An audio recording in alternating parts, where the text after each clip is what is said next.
Of Blood and Steel, written by Seymour Zainali, narrated by James Lawrence. Chapter 19, Trailblazer. A blinding white light warmed Balak's face and shone through his closed eyes. He blinked and tried to force his eyes open, but he couldn't bear it. He pulled the blanket over his head and adjusted his eyes. "Where am I?" Balak yelled angrily. Muffled voices approached, but he couldn't hear what they were saying. He flung off the cover and called out for Arda. He was in a small wooden bedroom. The voices got louder, and the door to the tiny room creaked open. Balak pointed his eyes in the direction of the door. "Ah, you're awake. You're up," a small old man told him. The old man didn't have a single brown hair on his body. All of them had turned gray. He smiled as he approached Balak and patted his forearm. He grabbed the man by his shoulders and looked into his eyes. "Who are you?" Balak winced in pain. "Do you always attack people who take care of you? You should rest. You've had quite an ordeal." The man walked over to the bed and leaned over Balak. "I'll fix you something to eat. You need your strength." The old man spoke calmly. "Is everything all right, dear?" mumbled a shaky voice. "It's fine. I'm just talking to our friend, the one I was telling you about. You rest now, and I'll fix us something soon." Balak narrowed his eyes and did as the man instructed. "Did you see the girl?" Balak asked. "Girl? Oh, what girl? There was only you." Balak nodded. The old man sat comfortably on the chair next to the bed and gently turned his head to Balak. "I was on my way back from the Crimson Point. There was a huge avalanche, and I struggled to get my cart over the snow. I found you. I thought you were dead. You were lying on your front, but then I noticed that your shoulders were rising. You were semi-conscious, and I managed to help you to your feet. You collapsed in the back of the wagon. You were freezing. I was hoping you were dead. There's enough meat on you for a whole week." Balak looked at the man with growing suspicion. "That was a joke," the old man chuckled. "How long ago was that?" "Around 3 nights." Balak tried to get up. I need to find the girl." "You're no good to anyone like that," the old man told him. "Let me make you something to eat. The soup should be cooked now. Then I'll help you get back on your feet." He left the room, but kept the door ajar. Balak didn't have the strength to get up anyway. He propped himself up a little and looked around the room. His clothes, armor, bag, and axe were all leaning against the chair. The man returned with soup, bread, and a warm drink, too. "My wife is sleeping," he told Balak. Balak sipped the soup. It felt good as it slipped down and warmed his insides. It was the first time he'd felt warm since the iron gates. "My name is Azer," the man continued. "I am Balak. Azer, is that a Parthian name?" "Indeed it is." "What's a Parthian doing so far away from home?" "Well, I am home. This is my home. My mother is from Amida, but my father was Parthian. My dad used to tell me home is where your heart is. That is why I call Partha a heartland." Balak nodded. "Were you born here?" "No. My wife and I made the journey. Now, the matter of you leaving. You suffered severe injuries. I stitched up some of your wounds. Rest is the best thing." "You don't understand. I must find Arda. She could be in danger." "And what good will you do your friend if you can't stand on your own 2 feet? Get well first. Then we can talk about the future." Balak shuffled, but he ached everywhere. He knew that Azer was right. Arda was smart, and she'd caused the avalanche. She must have had an escape plan. He could get well first, then track her. Deal. But as soon as I'm on my feet, I'm gone. It's not as if I could really stop you, Azer professed. Balak allowed Azer to care for him for another few days. Azer was a good man. He often took care of two people at once despite his old age. Azer told Balak that his wife had very little time left to live, and he didn't think he could go on for much longer if he'd lost her. He told Balak that he was thankful to tell his story one last time.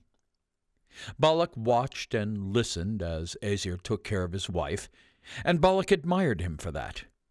His thoughts returned to Arda. He'd promised to get her and the child safely to their destination. It was late, and he had to go. Balak forced himself out of bed. His ribs ached as he wrapped the bandage around his torso. He pulled on his chains and his clothes and started to gather all his things. "Leaving us already?" Azer asked as Balak crept through the front door. Balak was startled. I didn't expect you to be awake. Would you go to bed if you didn't know if you would wake up the next day? Balak replied with silence. Azer chuckled to himself. Didn't think so. I can't stop you from leaving, but perhaps you could have a smoke with me first. Azer sat at the fireplace, lit up the pipe, and extended it to Balak. I can do that much. Balak accepted the pipe. You built this place? I sure did. Built it for me and my wife. And the kids? No kids. We met too late in life to entertain the idea. We only have each other now. For now. But what will you do when she's gone? I often ask myself the exact same question. And? Azer took a long pause. Are you religious, Balak? Not exactly. You don't worship the flame or the maker? No. Is that so? I would think a man of your age must believe in something. Balak sat silently. None of us are religious until we face death, Azer said. Death comes to us all. Why fear it? It's not my death that scares me. When I go to bed, I fear waking when my wife has passed. I fear missing her last breath. I want her to know that she won't be alone when the day comes. Balak lowered his head, but Azer continued. I wish I could have spent more time with her. I'd been too busy chasing ghosts and might have never found what I was looking for. I suggest you avoid my mistake. The last sentence caught Balak's attention. What makes you say that? I know the look. I wore the same look on my own face. I once sought the person who wronged me.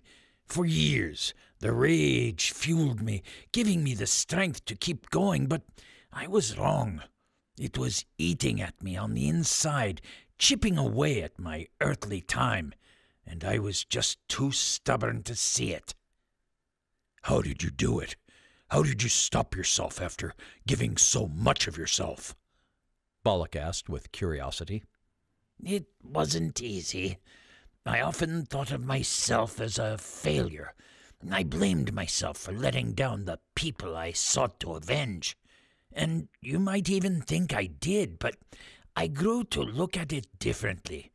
Those same people probably wouldn't have wanted me to spend the rest of my life searching for someone just to kill them.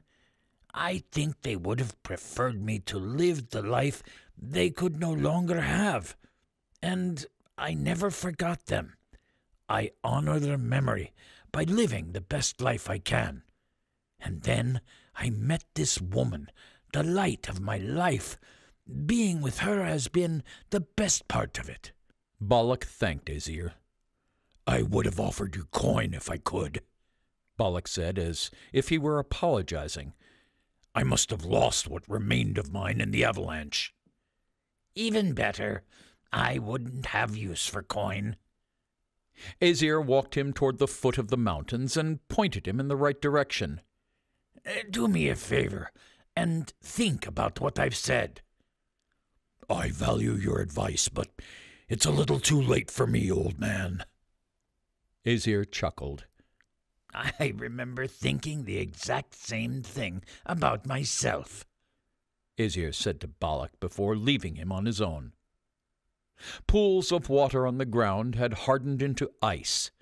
Balak slid along, although it was difficult to see. He found some small tracks in the snow. He followed them through a field and into a wooded area. He walked for several hours. The sun was now high in the sky, but it was cool. The mud became thick and wet, but the heavy downpour on the eve before had left swampy pools of mud. Arda's footprints, if there had been any, would have been washed away in the rain. His feet sunk into the mud with each step. Balak looked around for more tracks, but there was no sign of Arda. He tried calling out, but he was met with silence. He heard a loud crunching sound, and 3 narts revealed themselves in the trees. Balak drew his axe and readied himself for the battle. The narts were quiet, but as he drew his axe, they started speaking amongst themselves. Their demeanor changed. They looked fierce. Balak remembered something that Arda had said to him about narts being peaceful and also smart. With his ribs right now, there was no way he could fight 3. He slowly lowered his axe as the 3 charged him. Balak squinted, ready to be struck, whispering to himself, "I hope you were right, Arda." The earth shook and then stopped as the 3 narts surrounded Balak. They looked at him and slowly backed away. "Hey, you! I'm looking for my friend," Balak exclaimed. He mimed out the actions as best he could. A girl and a baby. Have you seen them?" The narts looked at each other and then turned away from him and continued walking away. Balak was growing anxious. He tried again. "Hey, come back, you fucking narts! I'm looking for my friend. If you—" The tallest one interrupted Balak with "Bunech!" and pointed Balak south. The nart tried to speak quietly, but even its whisper was extremely loud to the human ear. His voice sounded like thunder. "South?" Balak questioned. It didn't make sense. Why would Arda head south? Perhaps the narts had confused Arda for another girl, or maybe Arda was in much greater danger. Balak went south for a long time, not finding any footprints. He began to question if he were getting anywhere closer to her. He frequently stopped and looked back, debating if he should head back and go west instead. He didn't trust narts, but in the back of his mind he knew this was his only clue. At last, Balak saw a fresh trail. "Arda," he mumbled. He quickened his pace and began jogging. He gained more and more speed until he stopped. There was another trail now, of a man with huge, heavy footprints. The darkness was setting in, and Balak picked up his pace and started following the trail. The light was fading, and he felt he was running out of time. When it was pitch black, Balak had still not found her. He would have to stop soon and rest. In the distance, he saw the orange glow of a fire. He could see a small, hooded figure sitting on a log alongside the fire. "Arda?" he asked. As he drew closer, the person turned her head into the light, revealing a bloody eye socket. She'd bandaged it up, but the bandages sunk inward over the eye. A brown scab ran from her eyebrow and down over her cheek. Balak hurried toward her and sat down. He looked around, but Arda was alone. "What happened? Where's the child?"